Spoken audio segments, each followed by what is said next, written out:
good. Yeah, so whenever you are ready. All right, let's go ahead and get started. So obviously we're here to discuss the Port of Miami Tunnel, which is all in the news now. It's very exciting. It's definitely going to be a tremendous benefit, I think, to South Florida and the city of Miami. So obviously you, PARA, formerly known as DERM, which we'll continue to say, is the department or agency that's charged with the testing of the spoils that will be excavated from the tunnel, or where they're currently boring to build the tunnel. And obviously there are some concerns of possible toxins and pollutants that might be in the spoils that are being excavated. In those potential toxins and or pollutants, what exactly are you looking for when we conduct the testing? Okay. First, our department is responsible to approve any beneficial reuse or proper disposal of any and all of the material generated from the tunnel excavation. So you are correct. The samples will be collected by consultants and they will be run by laboratories to submit those results to us. The department will review those results and evaluate in reference to the applicable criteria if they meet the proposed reuse. So what are we sampling for? The chemicals of concerns are associated with the additives that you may have heard from before, which comprise three different categories: the foaming agents, polymer, and greases. So we're sampling for those specific ones that the data shows that requires evaluation for proper reuse. In addition to that, we are sampling for arsenic, which is a chemical of concerns based on the type of materials and the depth that needs to be evaluated for proper determination of beneficial reuse. And finally, chlorides to determine that there's not a potential impact to the groundwater. So those are the broad category definitions of what we're reviewing based on those sample results. So the tunnel, the boring of the tunnel, so the project is well underway, the drill is up and going. It's a massive, very remarkable piece of technology, and everything's already moving. Have we received the first batch? I'm assuming that the first batch of the spoils have been removed from where the tunnel has begun to be bored. Is that correct? It started relatively a few days ago, as you know, and the first phase was to go through the concrete plug that they built prior to enter the natural material. So the initial tests were only for that concrete plug that was transported to a facility with Miami-Dade County Public Works and Waste Management Department. Some tests were collected, some samples were collected, and we're waiting for those test results. There is going to be an initial 30,000 cubic yards that will be transported to beneficial reuse at our landfill on 58th Street. And we will receive those results. We will have about 16 or so sample results from that initial batch that will allow us to verify that the approved reuse is appropriate.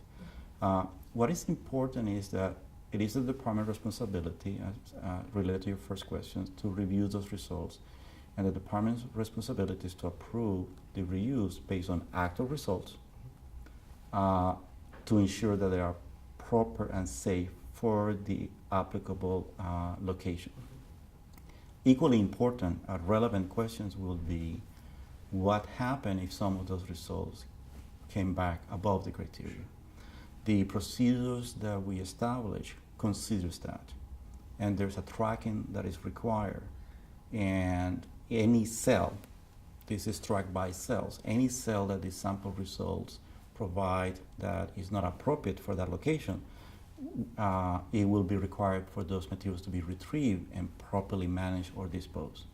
So there are contingency plans and there are procedures in place what to do in the case that a sample result came above the criteria.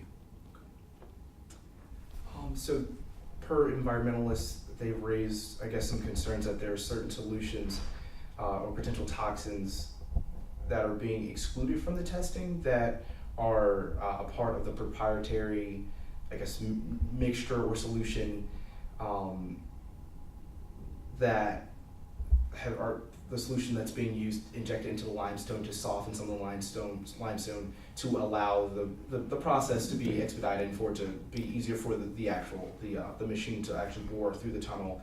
Why are some of these? I understand the actual reason, the fact that it's proprietary. They don't want their solution to be known. But you know, is this okay? Do we find that this is okay? Are there things that we're going to miss in testing the spoils that could, you know, potentially be harmful to the people, to, you know, our animals, human to our or the environment? Exactly. Understood. Fair question. Is just not enough information for those who had that concern. First, what is the reason that some of the specific formulation is confidential? Is based on the provisions by the state law when you have a trade secret. When you have a trade secret, there are provisions that are established, as I said, in accordance with the state law, to maintain that secret for obvious reasons. However, that does not mean that the regulators, us, we have access to that information. We do not have access.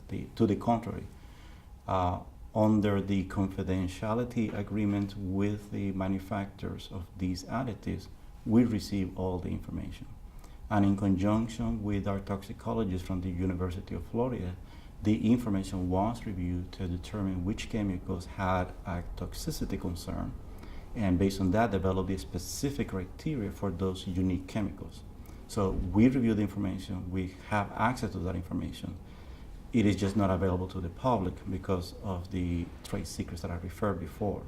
So we review that information, and based on our experts provided a criteria, we will review the lab results for those specific chemicals that requires evaluation based on the toxicity evaluation and determine the appropriate use.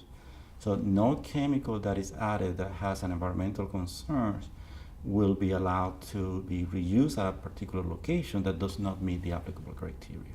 I hope this answered that concern. No, it certainly does. But given the fact that, you know, this entire project, in a sense, is being paid by taxpayer dollars, don't you think that the average, you know, person that lives in Miami that pays their taxes should be able to know? And, you know, because obviously there are valid concerns, and of course your agency has everyone's best interest, and wouldn't let anything harmful, you know, get through into our drinking water or anything of that nature. But don't we feel as though that perhaps the taxpayers should be able to know, since, you know, they're actually funding the project? I understand the concern, but we must abide by the state law. Actually, when we received this request for these chemicals to be treated based on the trade secrets provisions of the state law, we requested advice from legal, which reaffirmed that we must pursue and treat this information as per the state law. So we are required to follow the law. Absolutely, that's perfectly understandable. What exactly is the remediation process for the spoils that will be excavated from the project? Well, I wouldn't use remediation term, the reuse. As you know, the spoil will be generated. It will be sampled as I just described before. Based on the results, that material that meets the criteria will be utilized at specific locations based on the results. At this moment, the one that we approve is the solid waste facility, which is a beneficial reuse.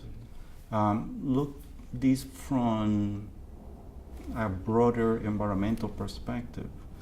One of the efforts of Green Initiative is to minimize the utilizing native materials for fill by the ability to have a beneficial reuse of this material. We are providing a service to the community. So I think it's important to emphasize the beneficial reuse element of this. That's important. Provided, as I said, we are requiring, there's a very rigorous sampling plan that we require. We approve it. We're going to be reviewing those results. We have experts involved in addition to our own technical evaluations, including, as I said before, toxicologists, and then determine if an appropriate beneficial reuse is acceptable. So it is a positive end result, because one of the other options is to dispose it at a landfill and utilizing that volume. So if we can find an appropriate beneficial reuse, it is a positive environmental result.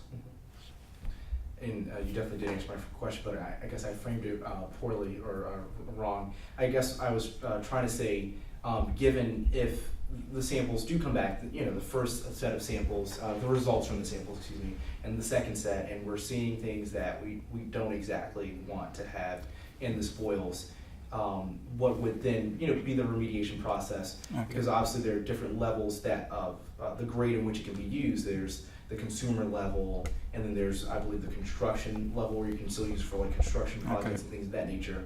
And then after that, I think from what I was reading, that it's unusable. So Yeah. what would be the remediation process if there were toxins found that we weren't expecting? Fair enough, and I just was trying to clarify the term remediation, Sure. which is used in a different context, treatment. Absolutely. You, based on your elaboration, you're describing different reuse options. So let me answer this latter part, because I already answered the first part. If there is a result above the criteria, either a different reuse, which is your second part of your question, or disposal to a landfill. For the second part, there are specific reuse, and based on that specific reuse, there is different criteria. The first one that we have is clean field. Clean field basically means that your concentrations are natural background occurring concentration. That's the safest level that you can have. The second level is residential. So there are certain numbers that are calculated that material has concentrations that are safe for someone that lives at a home, from the kids being exposed to that soil based on specific calculations that include 3 specific pathways. This all is evaluated based on ingestion, based on inhalation, and based on dermal absorption. So all those equations are put together and they're evaluated. In addition to that, that's the human health. The residential also evaluates the potential of the material to leach to the groundwater or to impact surface water. So leachability criteria is developed, which is the second pathway. And we can only approve for beneficial reuse for residential purpose if it meets the most stringent of the 2 criteria. So that's residential. For a commercial industrial, if a site is restricted to commercial industrial, obviously the exposure frequency will be different. We assume, for example, for residential, a kit 350 days in the backyard exposure to soil. For a commercial industrial, you will have much lower exposure scenario. So the calculations are provided for commercial and industrial, and that will be the next tier. So that will be tier 3 for beneficial reuse. So to summarize, you have clean field reuse, you have residential reuse, you have commercial industrial. There are some provisions that you could use it under certain engineering controls, but the final option, if the applicant cannot utilize one of those beneficial reuses in accordance to the provisions under Miami-Dade County Code, it will then require proper disposal at a approved and permitted landfill. So that will be the final remedy. If everything else fails, the final remedy is disposal at a permitted landfill.